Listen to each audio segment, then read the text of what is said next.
Somewhere in America this week, a man opened an envelope from his insurance company and found a map of his own life. It was not a map of roads. It was a map of him. Every hard break he had made for the last year. Every morning he pulled out before the sun came up. Every long stretch of interstate where he held the hammer down a little longer than he should have. His premium was going up, and the letter explained why in the calm voice of a company that already knew the answer. It knew because his truck had been telling on him the entire time. He never sat down and agreed to that. Not really. He clicked through a screen the day he bought the truck, the way everybody does, and somewhere buried in that screen, he handed over the right to be watched. The truck he was still making payments on had spent the whole year quietly working for somebody other than him. Here is the part nobody at the dealership will say out loud. The truck did not malfunction. It did exactly what it was built to do. A new pickup today is not just an engine and a frame. It is a sensor on wheels with an always-on connection back to the people who built it, and that connection does not switch off when you close the door. It logs. It reports. And the data it sends has a market price.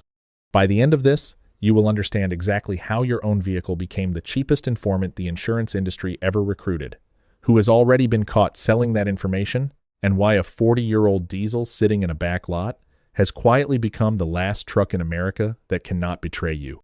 If you run a working rig and you care about who is watching it, subscribe. This channel stays on the engines, the regulations, and the money trail, one story at a time. Let us start with what actually happened, because this is not a feeling and it is not a rumor. It is a paper trail. General Motors ran a program called OnStar Smart Driver. It was sold to owners as a friendly coach, a little feature that scored your driving and gave you tips. What most of those owners did not understand is that the same system was collecting precise driving data from more than 14 million vehicles. Speed, hard braking, how long you idled, where you went, and when. And General Motors took that data and sold it to two data brokers named LexisNexis and Verisk. Those brokers are not in the business of helping you drive better. They build risk scores. They package what your car reports, and they sell it to insurance companies, and the insurance companies use it to decide what you pay. The reporting on this puts the money General Motors made from those sales at roughly $20 million between the year 2020 and the year 2024. $20 million, earned by turning the people who bought the trucks into a product. The owners had no idea.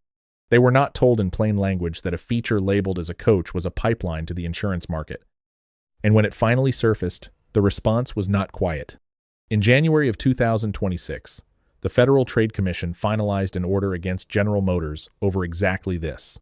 The order settled allegations that the company used a misleading sign-up process and failed to clearly disclose that it was collecting and selling connected vehicle data. Under that order, General Motors now has to get clear, affirmative permission before it collects, uses, or shares that information, which tells you everything. You do not need a federal order forcing a company to start asking permission unless the company was never really asking in the first place. And it was not only the regulators. The state of Texas sued General Motors directly, alleging the company collected and sold driving data from more than 14 million vehicles, data that helped third parties score drivers and feed that score straight to the auto insurers. Texas did not stop at General Motors. It went after the insurance side too. It filed an action against Allstate and a data arm called Arity, accusing them of collecting location and movement data from more than 45 million trips without proper consent. Sit with that number for a second. More than 45 million trips. Not 45 million people who signed a form. 45 million individual drives, logged and moved through a data broker, so that the rate you pay could be set by a version of you that you never met and never approved. This is the quiet thing that happened to the modern vehicle while everyone was admiring the touchscreen. It stopped being a thing you own and operate in private. It became a thing that watches you and files a report. Now, how does that actually reach the truck? Because a lot of owners hear this and assume it only applies to fancy cars with big screens. It does not. The piece doing the work is small, and it is in almost everything new now. It is a telematics control unit, an always-on cellular modem wired into the vehicle, the same kind of connection that lets a stranger unlock your doors from an app or track the truck if it gets stolen. That same connection is a two-way street. The convenience that lets you start it from your phone is the exact same hardware that lets the truck phone home without you. People who study this call the modern vehicle an iPad on wheels, and they are not exaggerating. The screen is the part you see. The modem is the part that sees you. So picture the working owner-operator.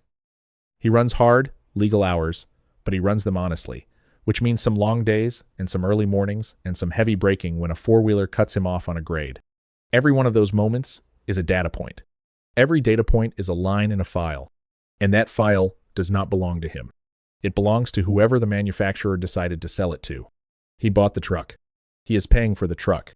And the truck is building a case against him in the background, on his dime. Now walk across the lot to the truck nobody is bragging about. A 1994 Dodge with a first-generation 5.9-liter Cummins. A 7.3-liter Power Stroke from a Ford built before the turn of the century. An old Chevrolet with the mechanical 6.2-liter Detroit. These trucks share something that no amount of money can add back to a new one. They are deaf and they are mute. They do not know where they are. They have no modem to call anyone with. There is no app, no account, no cloud, no broker on the other end of a wire, because there is no wire. The 12-valve Cummins of that era runs on a mechanical injection pump. It barely needs electricity to run at all. You could strip every fuse out of the dash and the engine would still fire, because nothing it needs to live is listening to a computer. That truck cannot snitch. It is not a matter of trust. It is a matter of physics. There is nothing in it that can report your braking to an insurer, log your idle time for a fleet server, or hand your location to a data broker, because the parts that do that were never installed. A 1995 diesel does not phone home for the same reason a rotary phone cannot text. The capability simply is not there. And this is the part that surprises people, because we have been trained to think the old truck is the compromise. The slower one, the dirtier one, the one you settle for. But on this one point, the old truck is not the compromise at all. It is the only one on the lot that still keeps your business to itself. Quick note, if this breakdown is doing its job, subscribe. We work through one engine, one regulation, one money trail at a time, and the next one is already in the works. Let us talk about why this matters to the man actually behind the wheel, because the privacy angle is not abstract for him. It costs real money. When your truck reports you're driving to a broker, and the broker scores you, and the score reaches your insurer, the result lands in your mailbox as a higher premium. You did not crash. You did not get a ticket. You simply drove the way the work demands, and a piece of software decided that pattern was expensive. That is the man at the start of this. His rate went up, not because of anything that happened on the road, but because of what his own truck said about the road behind his back. It goes further than insurance. The same telematics that scores your driving can log your hours, your stops, your routes, and your downtime. For an owner-operator who has spent 20 years watching the cab fill up with screens and sensors and mandates, watching the truck turn into a witness is the last straw. He did not get into this work to be managed by his own dashboard. He got into it to be his own boss. And the old diesel gives that back. When he turns the key on a 1995 rig, the only person who knows where he is going is him. There is a second life to this that you pay for without ever seeing it, the same way you do with everything else in freight. A meaningful slice of American trucking still rolls on older, pre-connected, pre-emissions iron that fleets and independents chose on purpose, partly to dodge the modern emission systems, and partly because that older iron does not generate a data exhaust that somebody else can monetize. The cold groceries that cross the country to reach your kitchen this week may well have ridden behind an engine that has no idea where it has been. The argument over how much your vehicle should be allowed to watch you is happening over your head, and you have been funding both sides of it at the register the whole time. Now, the honest part, because pretending this is simple would be a lie, and this channel does not do that. Not every connected feature is a trap, and not every telematics unit is a villain. The same modem that can report you can also find your truck when it is stolen, can call for help when you roll it in a ditch with no signal of your own, and can warn a fleet that a wheel bearing is about to let go before it strands a driver on the shoulder at night. Those are real benefits, and plenty of owners want them. The problem was never that the technology exists. The problem is the way the choice was made. It was buried in a screen, dressed up as a coach, and turned into a revenue stream without the owner ever being told in plain words what he was agreeing to. A genuine feature and a quiet betrayal can ride in the very same box. Both things are true at once, and it cuts the other way too. Going backward has a cost. An old mechanical diesel that keeps its mouth shut also has no airbags worth the name in some cases. No stability control, no theft recovery, no crash data that can clear you when the other driver lies about who ran the light. The truck that cannot watch you also cannot speak up for you. So this is not a sermon that says, new is evil and old is holy. It is a clear-eyed trade. The new truck offers you convenience and safety and surveillance bundled together, sold as one, with the surveillance part written small. The old truck offers you none of the watching and none of the helping, and it hands you back total ownership of where you go and what you do. A reasonable man can want either one. He just deserves to know which one he is actually buying. Here is where you land once you see it clearly. The old diesel is not winning this fight because it is fast, or clean, or comfortable, because it is none of those things. It is winning because it gives back the one thing the new truck quietly took. Not horsepower, privacy. The plain ability to own a machine completely, to go where you are going without a record of it being built, scored, and sold while you drive. There is no part number for that on a new truck. There is no option box you can check to unconnect it once it is wired in from the factory. But on a 1994 rig, that feature comes standard, because the hardware to take it away was never bolted on. That is why a 40-year-old design built to haul freight across the interstate is climbing in value in a market full of trucks that cost six figures. The simplicity that makes the old engine reliable is the same simplicity that makes it private. No modem to report you. No broker on the line. No file with your name on it growing in a server you will never see. The feature the modern truck erased was never really about the engine. It was the simple dignity of owning something that answers only to you, and the new truck has no way to give that back. If you are wondering which trucks the quiet buyers are chasing, the pattern is clear once you know what you are looking at, and it is not about horsepower. It is about what is missing. The first and second generation Dodge with the 5.9-liter 12-valve Cummins sits at the top because the mechanical injection means there is no engine computer to phone anything in and barely a computer at all. The 7.3-liter Power Stroke that Ford built through the late 90s and into the year 2003 is the other crown jewel. Simple, overbuilt, and famous for crossing 400,000 miles on the original block without ever once knowing your location. Old Chevrolet and General Motors trucks with the 6.2 and 6.5-liter Detroit diesels are cheaper to buy in and reward a patient owner. And out in the heavy world, the Caterpillar 3406 and the Detroit Series 60 are the engines fleets quietly hoard, not because they are connected, but precisely because they are not. What every one of these shares is the absence of the modern stack. No always-on modem, no telematics control unit, no app, no account, no broker, no score. They ask for oil, fuel, and attention, and in return, they do not report you, they do not rate you, and they do not sell you. That is the whole formula.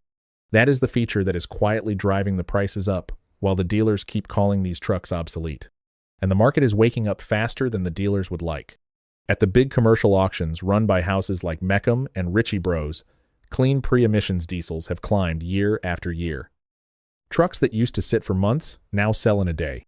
The shops that rebuild these engines have waiting lists. The same iron the industry spent 2 decades calling outdated is now holding its value better than almost anything on a new lot, and a piece of the reason is sitting right there in the silence. These trucks do not generate the data that the new ones turn into cash. They cost the manufacturer nothing to monitor, because they cannot be monitored, and they earn nobody a dime in a brokered risk score, because there is no score to sell. The dealer knows this. That is the uncomfortable truth underneath the whole pitch. When a salesman tells you your old diesel is tired, worthless, not worth fixing, he is not reading you the market.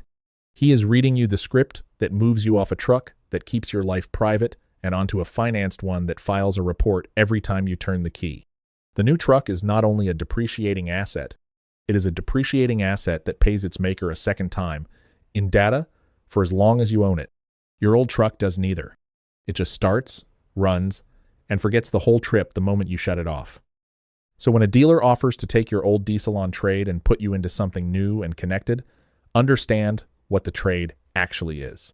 You would be handing over the one machine you still own in full, the one that answers to nobody, in exchange for a payment, a warranty that mostly protects him, and a lifelong subscription to being watched that you will never see a bill for, because the bill is paid by somebody buying your data on the other end. The man at the start of this, the one who opened the letter and saw a map of his own year, did the math the hard way. He learned what his new truck had been doing in the background, and he started looking at the old one in the corner of the lot differently. Not as a relic, as the last truck on the property that could not be made to talk. If this channel makes sense to you, subscribe and keep your eyes open. The next rule, the next quiet program, the next thing they roll out and forget to mention, we will walk through it the same way. One engine, one regulation, one truth at a time. Because the road has not changed. The only thing that changed is who is allowed to watch you drive it, and there is still one kind of truck out there that never agreed to let them.